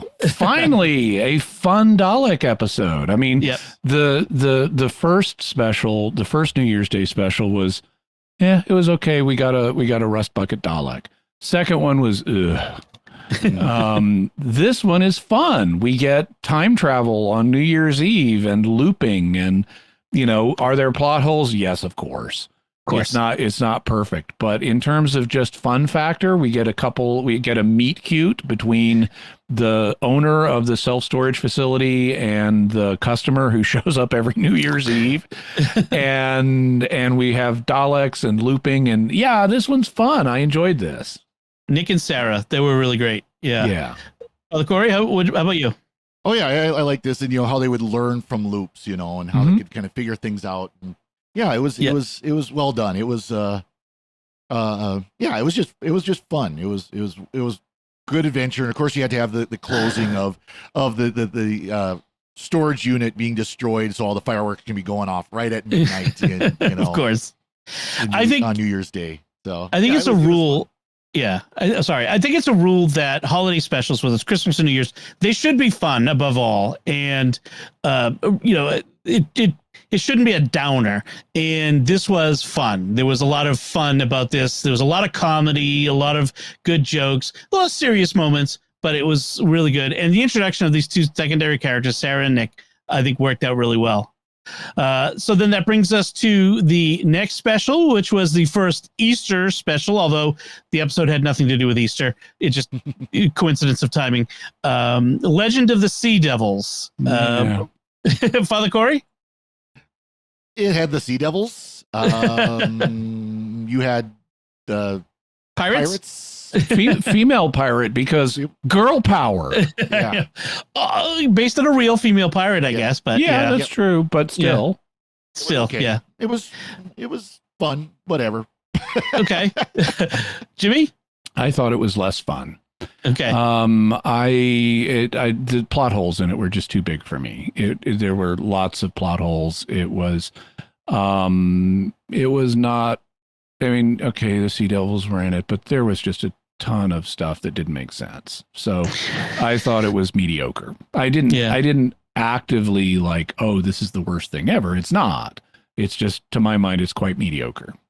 Yeah, I would agree. It was interesting because we talked about the original Sea Devils episode around the same time as this came out. And so it was fun to kind of juxtapose those and to see what a modern interpretation of that would be. But in general, it was mostly forgettable. I mean, pirates are always fun, but that's as far as that goes. Fantasy pirates are always fun. Yes. Except when they're not. Like in Curse of the Black Spot. That was not fun. That was not as fun. So then we have what was it? Was this the 300th story overall, the regeneration special? But in any case, it was the special to mark the BBC centenary. And so we get The Power of the Doctor, which we just talked about last time. So we probably don't have to go too much over this. But as a capper of the Chibnall and 13th Doctor era, Jimmy, what do you think of The Power of the Doctor? I think it may be the best single story, including Flux. To my mind, Flux is the only real competitor in terms of was it what I would sit down, what would I want to sit down and watch for fun. I mean, there are some others that had fun elements in them, but I think it may have been the best. It had a complex plot that went in some daring directions, like the forced regeneration of the Master Doctor. Wow. Other stuff, getting to see all these companions, former companions like Ace and Tegan is great. Former doctors. Yeah. The former doctors were worked in a way that was believable, and didn't overshadow the 13th Doctor. So I thought it had a lot of good stuff in it. It had flaws also, but I thought it was good overall. I mean, it wasn't perfect, but it was enjoyable. It may have been the best thing that Chris Chibnall has done. Father Cory? Yeah, I agree. I mean, this, of course, you had the companions, Ace and Tegan, two of the great classic Who companions. And it was full of all kinds of classic Who fan service. It was, an enjoyable. That scene, of course, of the Master dancing to Rasputin by Boney M. I still watch that on YouTube and laugh. The Dalek and the Cyberman looking at each other, kind of going, "What is this guy on?" It was a fun episode. Like you said, Jimmy, it had some complexity to it. It had some interesting plot lines. It was It was a good send off for the 13th Doctor, I will say. It's sad though that probably the best episode of the 13th Doctor was her last. You know, we've talked about some other episodes that were enjoyable, but nothing compared to this. This is one I absolutely would watch again. You know, one of those where, I'll watch the Power of the Doctor again. It was fun. It was a good episode. And even if its title means nothing. Yeah, exactly. And you know, you got to say it. At least Ian Chesterton came back for something. Yes, this is where they brought him back. Yes, I mean that was so great to see William Russell again, and you know, even if it was just for like a 30-second appearance on screen, it was great. It was great to see him. He's also done some stories for Big Finish recently, so I'm going to be checking those out. Yeah. Oh, cool. So that's our wrap up of the stories. We were going to also talk about the companions, and so Jimmy, why don't you go first and talk about some thoughts about the companions for the 13th Doctor? They're all terrible. In terms of the writing for them, they are all terrible, including Graham and Dan. The thing that makes Graham and Dan stand out is the acting. Mm-hmm. It is because of who the actors are that makes them more enjoyable. So of the four companions she had, Graham and Dan are clearly the best, and it is not down to the writing or the character development or anything, because they don't really have that. It is down to the fact that they were played by comedians who brought some life to these characters and made them likable. Mm-hmm. I enjoyed Graham, I enjoyed Dan, but they're pretty flat. All of these characters are really flat in terms of the writing. I mean, if you think about, Red Letter Media did a review of The Phantom Menace, where they posed to show the difference in the writing between the original character and the original trilogy and the prequels of Star Wars. They said, okay, think of as many, without saying what the person's job is or what they look like, think of as many adjectives as you can to describe the following character. And then they would say something like Han Solo. Oh, he's a womanizer. He's really sure of himself. He's overconfident. He's a rogue. He's got a heart of gold, and they have no problem coming up with or C-3PO. He's prissy. He's cowardly. They have no problem describing these original series characters. Then they would say Qui-Gon Jinn, and the person they're interviewing will say, "Which one was he?" And he's kind of stern, and so let's try that without saying what they look like or what their job is.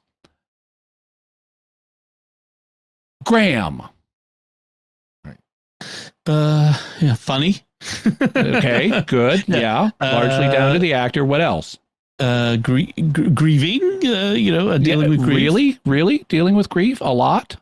Not a lot. Mm-hmm. Yeah, it's hard. It is hard. Yeah. Uh-huh. Okay. Ryan. Complaining a lot. Yeah. Mm-hmm. Grumpy. He's always grumpy. And not much more than that. Talks back to, he's adolescent. Yeah. Not much more than that. Post-adolescent, but okay. Yeah. Yaz. Earnest. Wants to be like the Doctor, like a Dr. Minnie. Father Cory, jump in. Don't put me on the hot spot. No. This is your game. I got my own thoughts I'll bring up here in a minute. Dan. Lonely was a clear indicator from the beginning of the Flux that he was lonely and but not much more than that. Jamie. Oh, Scottish. Well, okay. I know. With all that it entails. So vibrant, full life, interested in exploring, takes charge a lot with the Doctor, leaps into the adventure, is the action hero, protective of like Victoria. And yes, I mean, there's a lot more to say. Donna. Funny, opinionated, does not want to be thought of as the doctor's girlfriend, so not attracted to the doctor at all. Family is important to her, but she's got problems with her mom, has classic mom problems, loves her grandfather. Yes, there's a lot to say about Donna. So you see now, Father, did you want to jump in on any of these? Oh, no. I think you made your point quite well about Chibnall's companion writing. So no, I agree that the companions, I part of it is as a critique I have against Chibnall's, like you said, he likes to throw things out there and just not develop them. Mm-hmm. And I really feel like these companions were that. You mentioned Graham, where he was, he obviously acted by Bradley Walsh, who's a comedian. If you've seen some of his comedic stuff online, he really is a great comedian. He's quite talented. And you could see he wanted to bring in that humor. He wanted to bring into that, and it just made Graham kind of the comic relief for a lot of episodes. They did try to develop him sympathetically, and I think he was probably the more successful, but that doesn't mean he was successful. He was just more successful in developing the sympathy between his cancer survival and losing his wife very early on in the season, in the series. So he really was a standout as far as that concerned. Graham is really a double disabled companion because he's a cancer survivor who's dealing with imminent grief. Yeah. Right. Yeah. Right. And he kind of played it up as the humor was kind of trying to cover some of that, which is what some people do. Some people that if they're grieving, if they're going through difficult times in their lives, that's when their humor comes out more. And that's kind of how they cope with it. And that's fine. That's, for some people, that's probably a good thing. I remember the day I died, I told a joke within a few hours of my wife dying. It wasn't a good joke, but it was what I had. Yeah. Right. Some people, that's like I said, a very good thing for them, because that's healing for them to be able to laugh about stuff. And Dan was kind of the similar character in that way. But again, you got John Bishop, who was a comedian, had a lot of potential there. I think if he could have been a character that was developed by somebody who was more willing to actually develop his character, could have been a good. And they hinted that there was more to him. They kept dropping these little hints like that there's something more to Dan, and they completely just set it aside. Yeah, he could have been another one of these, kind of like Ace, where there was more to Ace that they did develop over her time, that they could have done with Dan, that he wasn't just this guy who liked football, British football, and liked Diane, and that was kind of about all he was, and a little bit of humor, but that there was more to him. And they dropped that completely. In fact, dropping him completely from the last episode after about 5 minutes. He had one last adventure, and that's like, I'm done. And that was the last of him. Ryan, he was the weakest of the bunch. He was there. He was sarcastic. He was bitter, and he was gone. Yeah. Like a bad parody of a Gen Y, Gen Z, or whatever you want to say. Moody, that was like in our adjectives exercise. You notice we were able to come up, or you, Dom, were able to come up with a few adjectives for the companions. But in the case of Yaz and Ryan, they were bad adjectives. Yeah. That would not want you to be, you would not want to spend time around a person who is primarily characterized by those adjectives. Yeah. Yeah. And going to Yaz, I think my description of her would be just she's there. Of course, we know she's the greatest companion because she's so amazing and awesome, and they've told us repeatedly, even though they've never shown us. I was just going to say that you, Jimmy, had regularly referred to her as being told that she's the greatest person that ever existed. She's the bestest person ever. Although we never saw that on screen. Once in a while, we'd see something where they're, the doctor and her are hanging from those manacles above the acid pit or acid planet or whatever it was. Other than that, it's just like, she was there. And again, another character that had some potential, because, you'd think she was a confident character, at least sometimes when the writing needed her to be a confident character. But as, somebody who had gone through the police academy and was, a rookie on the police force, but still, made it to the police force. And then she just kind of once in a while would be just kind of wilt away. And the idea that she had depression issues in her past, I mean, that's a lot of people struggle with that. And I think that is a good thing to bring up once in a while, have a character like that struggles with those kind of issues. But at one minute she would be this, depression, this person dealing with depression. Next minute she's Supergirl. Right. And there was, kind of not really well developed either way. So one of the things I think is interesting is they're going to go from some of the worst batches of companions to one of the best Doctor companion pairings in New Who with Tennant and the 14th Doctor and Donna. Yep. And it's going to be a super contrast, and it's probably for the best that they're waiting a year to show us this, because if we saw this on Christmas Day, it would be really jarring. And it was even a contrast in Power of the Doctor, because you had Ace and Tegan, who were strong companions. Tegan's sometimes a little too strong, but that's another story. But these were both popular companions. That Ace was especially strong, blow things up, beat up a Dalek with a baseball bat. And then you had the 13th Doctor companions. Probably the best scene of the 13th Doctor companions in that episode was when Ace ran into Graham and they started hitting on each other. I saw that. I thought of that. Speaking of, the Chibnall era, one of the things that characterized it, they said from up front, was they were going to go and get new voices as writers. They're going to go out and find, and I have no problem with finding new good writers to introduce some new blood. That's awesome. But it felt like a lot of the times these writers didn't really get Doctor Who. They were more concerned with whatever other agendas they were running, or just more, felt generic in some cases. Whereas Russell T Davies and Stephen Moffat, they had their troubles. I mean, let's not forget Russell T Davies gave us those awful farty aliens. But nevertheless, we had a lot of great. You had Neil Gaiman, and we had Mark Gatiss gave us some really good episodes, and we had some really good writing in those. And I feel like on the writing level, Chibnall's era is just it kind of failed. And I mean, there were some bright points, but overall it just was not that great. And that's like, you go back, and I was hoping he would be better as a showrunner than as a writer, because you go back and you look at the scripts that he did for Doctor Who, they're largely meh. Yeah.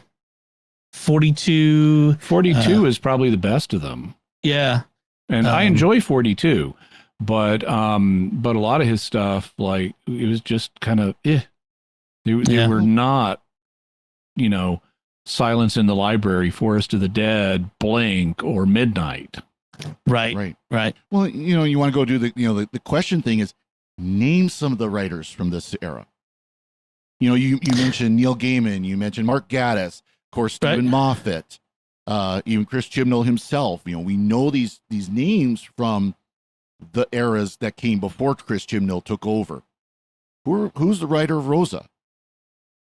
Right. Some person. Yeah. Laurie Blackman was her name, and she was the first non-white writer for Doctor Who.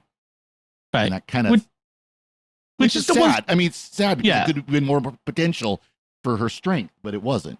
Right. We also had Vinay Patel, who was the first, Southwest Asian origin person. But, Pete McTighe, Joy Wilkinson, Ed Heim, like they just didn't feel like we had much from these unknowns. And I don't know if it was their fault, the script editor, the showrunner, whatever, but the writing just throughout was pretty subpar. These were names that didn't stand out. Now, admittedly, Neil Gaiman was known even before he started writing for Doctor Who. Well, that's why they got him. Yeah. Exactly. And that's part of it. But Mark Gatiss, he was working on Big Finish and came over from Big Finish, but he wasn't known really until Doctor Who. He became known through Doctor Who. But we don't have any of those names that were that you just listed for Chris Chibnall's era. Those writers are known. As far as I'm aware, they don't have much outside of Doctor Who that they're known for. Yeah, some of the best of the Moffat era, Toby Whithouse and Frank Cottrell Boyce and Mark Gatiss and some of those names. Yeah, they're out there. So I hope Russell T Davies brings back. He had some great writers that wrote some good episodes in his era, and I'm hoping that's something we'll see again. All right. So I'm trying to think of anything else we want to talk about here. Talk about the Master. Oh, right. That's a happy note to end on, because That's right. of all of the characters. So the Doctor, meh. Companions, meh. Yep. Master, yay. Hey, Exactly. Sacha Dhawan's Master is a lot of fun. It's probably the high point of these 3 seasons was Sacha Dhawan's Master. Yeah. So Jimmy, what are you going to say about the Master? Well, I thought he was great. I thought he was well written, like I mentioned earlier, with the shift from O to the Master. That was a fun reveal. He is. I thought it was going to be really hard to follow up Missy, because I love Michelle Gomez's portrayal of Missy so much. I was not a huge fan of John Sim as the 10th Doctor's Master, but Missy was awesome, and I thought, wow, it's going to be hard to follow that up with someone entertaining. And Sacha Dhawan knocked it out of the park. He was a lot of fun. He is. I would play him a little less dark if I were writing him, because he has these moments of rage that are not as attractive. I would tone that down a little bit, but overall, his goofiness and his mercurialness and his there's so many aspects of his performance that I really enjoy. Like even in The Timeless Children, when he's talking to Ashad, the lone Cyberman, at the end, he's like, so what? Tell me your big plan. And Ashad describes how after the Cybermen take over the universe, they're going to purge their biological components. And Sacha Dhawan is like, robots? You're going to turn into robots? That's it? and so I really enjoy Sacha Dhawan's Master. Now they need to, and I've been thinking about how can I get this message to Russell T Davies. I may go on. Now they hinted that Sacha Dhawan's time as the Master is done, because the Doctor, at the end of The Power of the Doctor, says your body is failing because of what you did to it. I would love to see him brought back, because we did have Masters that were not confined to a single Doctor. Anthony Ainley was the longest of those. In fact, he really may be the only example of that on TV. But I would love to see Sacha Dhawan continue to play the Master in the future, and Ncuti Gatwa's 15th Doctor period. But whether they do that or not, I don't think that that's the plan, although they could do it. But whenever we get a new Master, I need to send this to Russell T Davies on Twitter and say, free of charge, I waive all copyright claims. But next time we get a new Master, the new Master needs to explain in just a single sentence, the reason Rasputin was so hard to kill was because he kept regenerating. How about you, Father Cory, the Master? I like the Sacha Dhawan Master. I think we need to have a Missy Master meetup. Michelle Gomez and Sacha Dhawan. Yeah, on TV would be awesome. Bring Michelle Gomez back on TV, sometime next season or whatever. But even just as a Big Finish, of course, everything's always like, oh, Big Finish, you can do this. Big Finish, you can do that. But we want it. It's our imagination place. That's where we want to see things happen that really don't always work well on TV. Oh no, I liked him. Like, again, from that very beginning, where he's just this nice kind of meek guy who's kind of a lesser spy or whatever, and that's like, oh wait, you are the Master.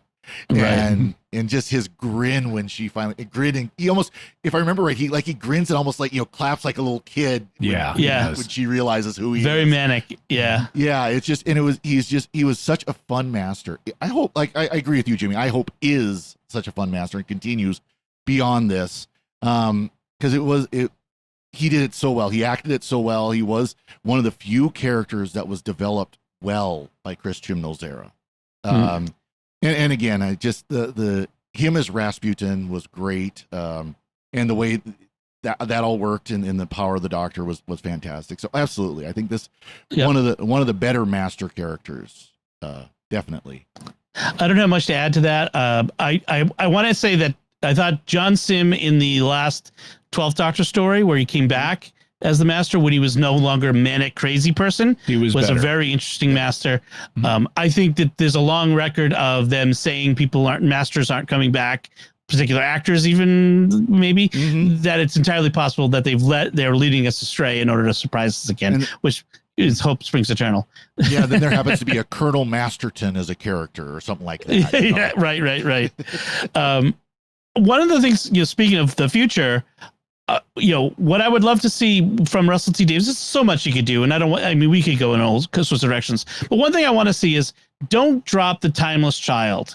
I want to see you explore that more. I want to know more about what that's all about. There's so much possibility there. That's the one really good thing that came out of the 13th Doctor era that could carry on, that I want to carry on, but which includes Ruth Doctor, the fugitive Doctor. So I want more of that. Anything from you guys? What do you think, Father Cory?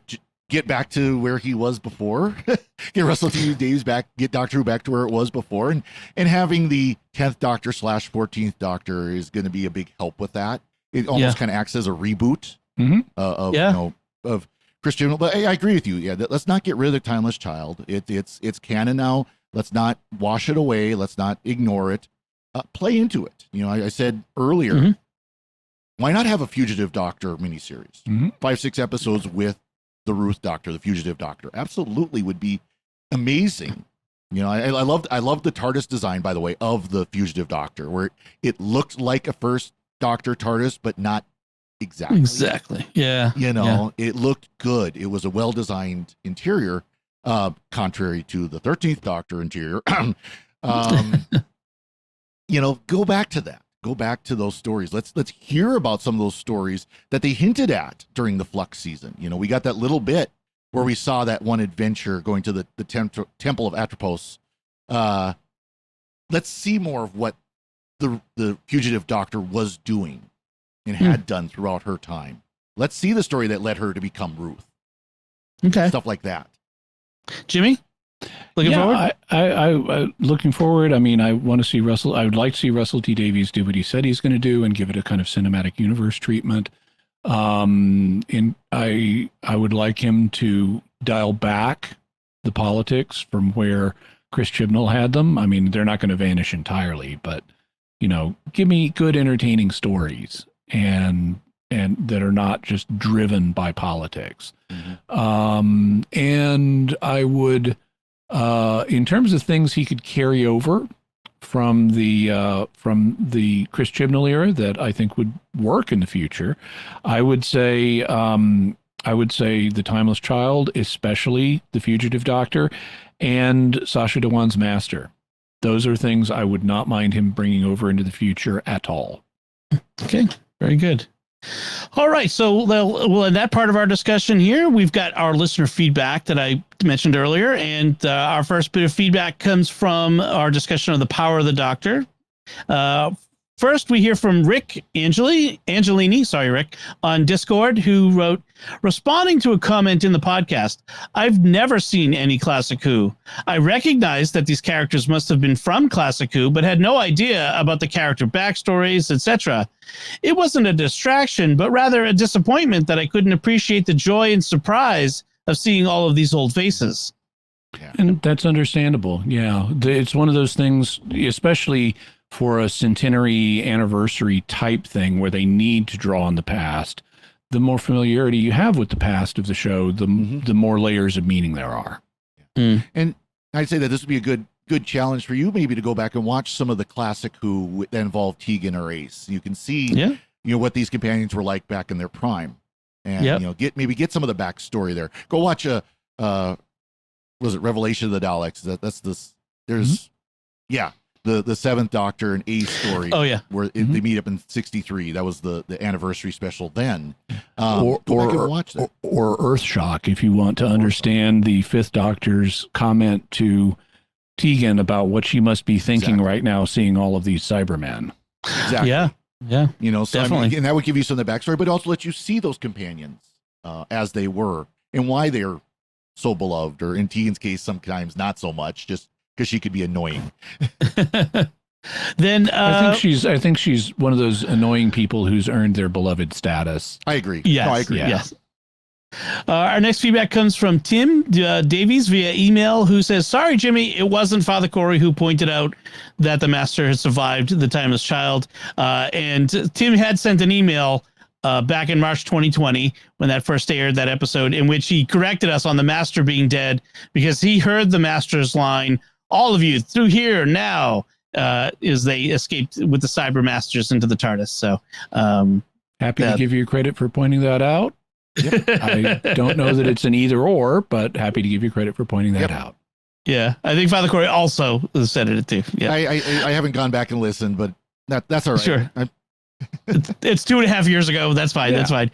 And then a little feedback on an episode that's a little ways away, a bit in the past, episode 293, where we talked about Kill the Moon. Tim Lucchese says, for the most part, the episode Kill the Moon is a steaming pile of rancid garbage. That's right. The pro-life message, I agree. The pro-life message, whether intentional or not, was a breath of fresh air. If only that message had been in an episode that people would want to watch repeatedly, instead of one where people buy the DVD just to smash it with a science textbook. When I saw that episode, I assumed that the writers had the Doctor run away because of the common argument, no uterus, no opinion, on issues related to the unborn. After he left, the only 3 left to make the choice were female. With that said, the episode was written by 2 men. So what do you all think? Am I reading more into it than is there? Well, it's possible that the theory you sketch out is what they were thinking. It's also possible that they were clueless scriptwriters who were not aware of what they were doing at all. So I don't know where the truth is. I'm just glad there is a pro-life message, whether they intended it or not. Yeah. I agree. I'm not giving the scriptwriters that much credit. It's more like, well, let's get the Doctor out of here, so Clara has to be the decision maker. And yes, how we do that? Clara. I don't know. He's just going to walk away. Or figuratively walk away. He's going to get in the TARDIS and fly away somewhere else for a while.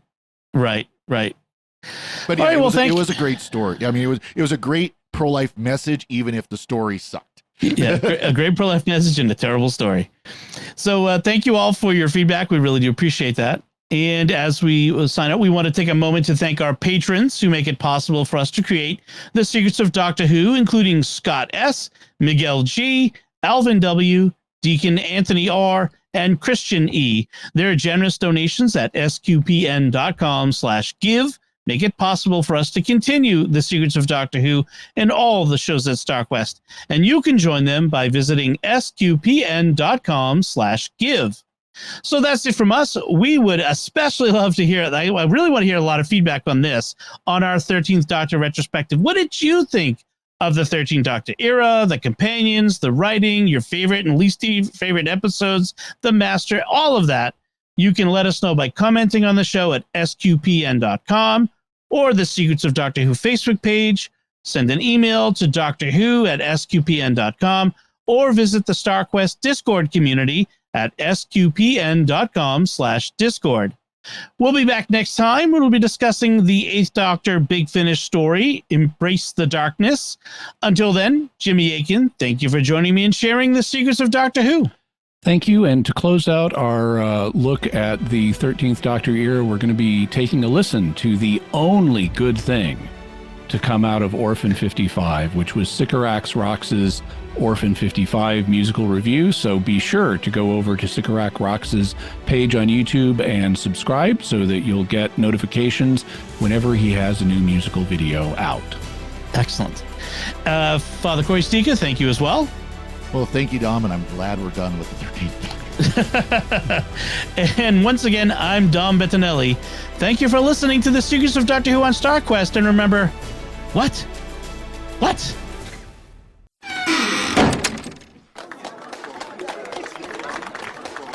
Ladies and gentlemen, this is Orphan 55.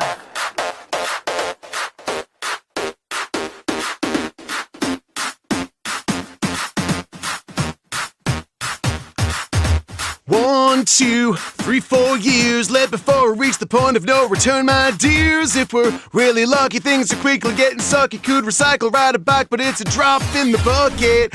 All the powers with the same old folks who think climate change is a big old hoax. It was 70 in winter in Boston, a steamer, and everyone in Melbourne's got the emphysema. So what can I do? Review Doctor Who online, posted content for my audience of 9. Barely on time was good. Why don't we hop in the truck to the tundra? A little bit of hop and shake your tail, a little bit of Nevi epic fail, a little bit of Vilna filled with dread, a little bit of Benny shoot me dead, a little bit of Bella, she's the bomb, a little bit of Kane, she's Bella's mom, a little bit of Silas, fix the hose. This episode's a wee bit on the nose. Now you're probably wondering where this episode fits into the greater timeline. Well, if you think about it, A, the Doctor says this is a possible future, and B, if you've ever seen the Ice Warriors, or...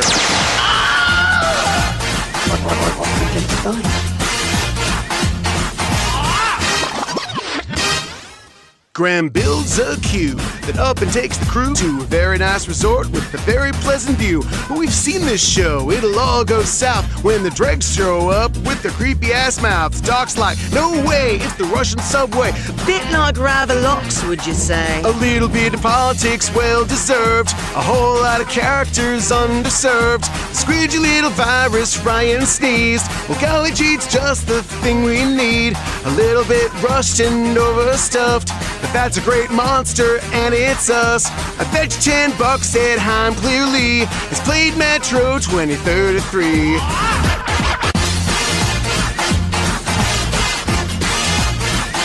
Orphan 55. This is Orphan 55. Ma bene!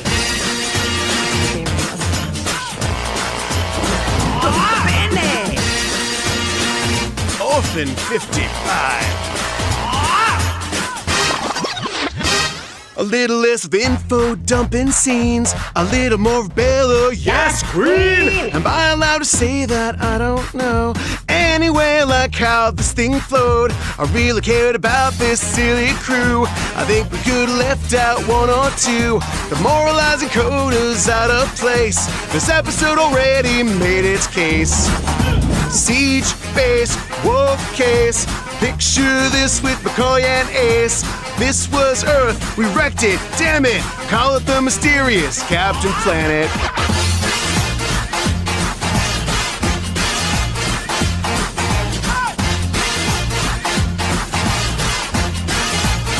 This is Orphan 55. This is Orphan 55.